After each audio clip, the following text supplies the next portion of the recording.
바랍니다. 네, 법무부에서 촉법소년 연령 하향 논의를 보고드리겠습니다. 처벌을 받지 않는 형사 미성년자 연령은 14세 미만으로 1953년 형법 제정 이후 약 70년 동안 유지되어 왔습니다. 그러나 형사 미성년자의 범죄가 증가하고 그 양상도 흉포화되며 제도를 악용하는 사례까지 계속 발생하여 형사 미성년자 제도의 문제점에 대한 지적이 있어 왔습니다.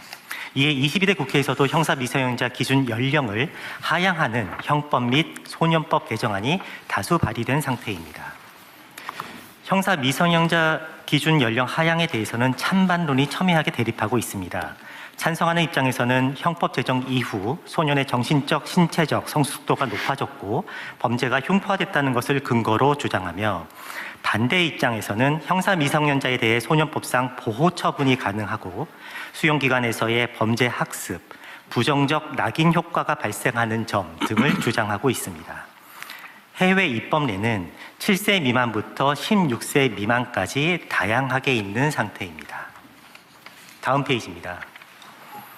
형사 미성년자 연령 하향 검토 시 고려해야 되는 사항들입니다. 첫 번째로 형사 미성년자 범행의 사건 수가 증가하고 죄질도 악화되고 있습니다. 21년 대비 25년에 형사 미성년자 범행 건수는 11,677건에서 2만 1,000여 건으로 약 80% 증가했고 같은 기간 성폭력 범행 건수는 398건에서 739건으로 85%가 증가했습니다. 같은 기간 동안 형사 미성년자인 12세, 13세에 대하여 보호처분 중에 가장 중한 처분인 소년원 송치처분이 급증하는 등 죄질도 악화되고 있습니다. 두 번째로 형법 제정 후 소년들이 신체적으로 성숙했고 사회 환경도 변화함에 따라 민법상 성년 연령과 공직선거법상 선거권, 피선거권 연령이 하향됐지만 형사 미성년자만 그대로 유지되고 있습니다. 민법상 미성년자도 제정 이후 약 50년 동안 유지되다가 2011년 만 20세에서 19세로 낮아졌는데요. 당시 주된 개정 이유가 청소년의 조숙화 및 사회 경제적 현실 반영이었습니다. 마지막으로 법무부는 소년 범죄 예방 및 재범 방지의 중요성을 깊이 인식해서 2022년 소년 범죄 종합 대책을 마련하고 다수의 예방 및 재범 방지 대책을 시행했지만 여전히 형사 미성년자의 범행은 증가하고 있습니다. 이와 같은 점을 고려할 때 이제는 형사 미성년자 기준 연령 하향에 대해 본격적으로 논의가 필요하고 법무부도 금일 토의 내용을 바탕으로 적극적으로 국회 입법 논의를 지원토록 하겠습니다. 이상 보고를 마치겠습니다. 지금 그러니까 14세 미만은 촉법소년으로 되어 있다는 거잖아요. 지금 초등학교 6학년이 몇 세예요? 만 12세 정도 됩니다. 12세. 지금 중학교 2학년까지 그러면 지금 촉법소년 이렇게 되어 있다는 거네요? 그렇습니다. 그래서 13세 연령 하향에 대한 주장하는 분들의 논거 중에 하나는 중학교 1학년생이 약 13세이기 때문에 중학생부터는 그래도 형사처벌의 대상으로 가져가도 되는 게 아니냐라는 주장을 하고 계십니다. 12세까지 2년을 내리자. 아니요, 13세 1년. 1년을 내리면 중학교 1학년도 그러면 촉법소년이 되는 거 아닌가요? 그러니까 13세가 되면 중학생부터 형사처벌의 대상이 될 수 있습니다. 중학교 1학년이 그러니까 12세예요? 만 13세. 네, 끝날 때까지니까. 네. 그럼 한 살을 내리면 중학교 1학년도 형사처벌의 대상이 될 수 있다는 됩니까? 것입니다. 다른 분들 어떠세요? 그게 그러니까 13세냐, 12세냐, 뭐 11세냐, 뭐 14세냐 이런 결단의 문제 같은데. 네. 그럼 어떤 기준으로 할 거냐의 좀 논거가 초등학생이냐, 중학생이냐 이게 제일 합리적인 선일 것 같은데. 대표님, 이게 통계 베이스로요. 그러니까 지금 14세 이하 중에서 몇 연령이 어떤 범죄를 이렇게 데이터를 보는 게 저는 가장 중요할 거라고 네, 그래서 데이터 측면에서 한 가지 말씀을 드리면 소년 사범의 경우에 소년 보호 처분을 통해서 처분을 받는 경우가 많습니다. 10세부터 19세까지 연령별 보호 처분 대상자를 분석을 해보면 14세, 15세, 16세, 14세 이상들이 약 15% 내외 각 연령대가 15% 내용 여지를 지금 차지하고 있는데요. 13세도 그와 비슷한 15%대를 의 비중을 차지하고 있고요. 다만 만 12세로 내려가면 약 5% 정도의 비중을 차지하고 있어서 약 한 살 차이에서 약 3배 가량의 비율 차이를 보이고 있습니다. 이게 그런 것도 있을 것 같아요. 중학생일 때하고 초등학생일 때 마인드가 다를 것 같아요. 당사자들의.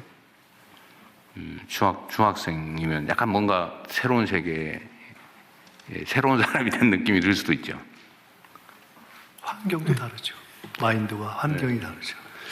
국제적인 상황을 좀 살펴봤습니다. 그랬더니 OECD 회원국들은 12세부터 14세 정도, 그리고 각각 다 다릅니다. 그게 한 가지고, 최근에 각 나라들이 조금씩 늦추는, 그러니까 연령을 낮추는 추세에 있습니다. 그런데 한 가지 특이할 만한 것은 낮추더라도 꼭 그 형량으로만 다루려고 하지 않고 꼭 함께 그 선도, 보호, 복지 이런 것들을 함께 해서 해나가려고 하는 것이 눈에 띄었습니다. 그 선도 조치는 소년범에 대해서는 제일 중요하게 어쨌든 하고는 있는 거죠. 네, 그렇습니다. 현실적으로 어떤지는 약간 차치하고. 네. 근데 이게 결국은 뭐 누가 하더라도 결국은 감론들 막 갈 수밖에 없는데 결단을 해야 될 것 같은데요. 대통령님, 네. 저 성평등 가족부 장관입니다. 지난번 업무보고 때 안 그래도 촉법소년 연령 하향에 관한 그 논의가 있어서 사실은 전 법무부에서 관련해서 저희가 함께 좀 논의할 수 있는 기회가 있지 않을까 싶었는데 네. 좀 늦게 저희가 토의 자료를 받아서 좀 준비가 늦었습니다만, 사실 지난 업무보고 이후에 저희가 청소년과 소년 사건 전문가들과 1차 간담회를 가진 바 있습니다. 지난 22년에도 촉법소년 연령 하향 논의 이후에 사회적으로 잠시 논의가 진행이 되다가 중단된 바 있습니다. 그래서 제가 살펴봤던 지난 3년 동안 윤석열 정부에서 사실상 청소년들이 그 당시에 정부 정책에 대한 어떤 반대 입장을 표현했다고 하는 이유 등으로 과거 3년 동안 청소년 정책이 사실상 실종됐던 것으로 전문가들에게 확인했습니다.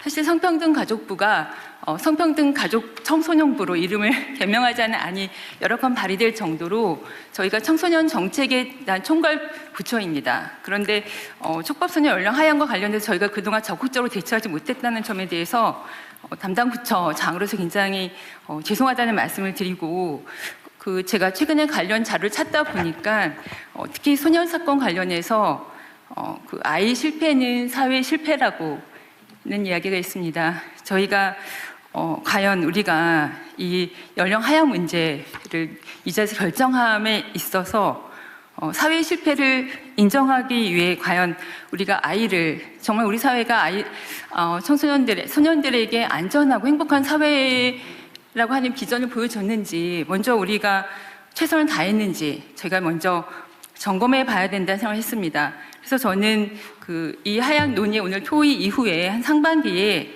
국민 공론화 장을 통해서 전문가와 또 소년 사건 재판을 담당했던 재판 담당자들, 그리고 또 보호관찰소에 계신 분들, 여러 전문직에 있는 분들과 함께 저희가 심도 깊은 논의장이 열려야 되지 않을까, 그런 생각이 듭니다. 제가 법무부에서 준비해 주셨던 안에 대해서 갑론을박하고 싶지는 않지만, 실제로 소년 범죄 예방 및 재범 방지 대책의 실효성으로 여기다 제안해 주셨던 내용 중에 보면은 법무부 소년범죄 종합대책 추진 내역 추진과 12개 중에 예방과 관련된 건 단 한 건이었습니다. 범죄 예방 환경 개선 사업과 소년범죄 예방 적극 연계권, 그거 한 건만이 예방을 위한 활동이었고, 나머지는 소년범에 대한 이후의 교정과 관련된 내용들이 대부분 거의 전부였습니다. 그나마 범죄 예방과 관련된 부분도 22년 3월부터 12월에 단년도 사업으로 환경 개선 사업만 하셨을 뿐이어서, 저는 이 부분에 대해서 저희가 다시 한번 점검할 필요가 있지 않을까, 그런 생각이 듭니다. 네, 일리 있는 지적이시고요. 근데 법무부에서야 어쨌든 예방 사업은 법무부의 소관은 아니고 성평등 가족 청소년부 소관이니까 그랬겠죠. 예. 그건 어쨌든 성평등 가족 청소년부로 이름 바뀔지 모르겠는데 그것도 괜찮은 생각인데. 네. 어쨌든 그건 성평등 가족부의 업무 소관이기도 하니까 좀 잘 검토해 보시고요. 그러면 이거를 뭐 이 자리에서 바로 결정하기 좀 그런데 목표 시간을 정하고 계속 논쟁하다 끝낼 수는 없으니까 한 달쯤 할까요? 한 달쯤? 한 달쯤 2달 정도는 2달 정도? 2달 정도 그러면 후에 우리 결론을 내기로 하고 한 2달 사이에 관련 부처에서 좀 논쟁점도 좀 정리해보고 또 우리 국민들 의견도 좀 수렴해보고 그런 다음에 결론을 내기로 하죠. 어쨌든 뭐 법이라고 하는 게 우리 사회적 합의이니까요. 근데 제가 보기에는 압도적 다수의 국민들이 한 살은 최소한 낮춰야 되지 않냐 이런 의견이 있는 것 같아요. 그죠? 지금까지 보면. 그렇습니다. 그러면 성평등 가족부에서 좀 주관을 해가지고 공론화를 한번 해보세요. 네, 네. 그럼 그 전에 왜 우리가 원자력 발전 여부에 대해서 네. 문재인 정부 때 해봤잖아요, 그죠? 네, 네. 뭐 어쨌든 중요한 사회적 현안이니까 네. 좀 적정하게. 네. 소위 우리가 지금 준비하고 있는 중에 시민의회 뭐 이런 것도 있죠. 네, 네. 그런데 뭐 첫 출발로 하면 이걸 한번 논의를 2달 안에 한번 쭉 논의를 한번 해보죠. 네. 집단 토론 한번 해가지고 네. 수기 토론이라고 그러죠. 네. 수기 토론을 한번 해서 그 결과도 좀 보고 국민 여론도 좀 보고 네, 네. 또 과학적인 논쟁을 거쳐서 2달 후에는 결정을 좀 하도록 하겠습니다. 네네. 이 부분에 대해서 교육부나 또 보건복지부도 아동권리와 관련해서 다 관계부처이기 때문에 함께 논의하도록 네. 하겠습니다. 공론화는 어쨌든 이 문제에 대한 국민적 논의는 성평등 가족부에서 네. 책임을 지시고 다른 부처에 네. 필요하면 협조를 좀 네, 구하도록 네. 하시고요. 네, 알겠습니다. 네. 어떻게 처분할 것이냐는 법무부 소관이긴 한데 네. 어떻게 정할 것이냐는 성평등 가족부 소관 같으니까 잘 준비해 주시기 바랍니다. 네. 네. 네, 다른 말씀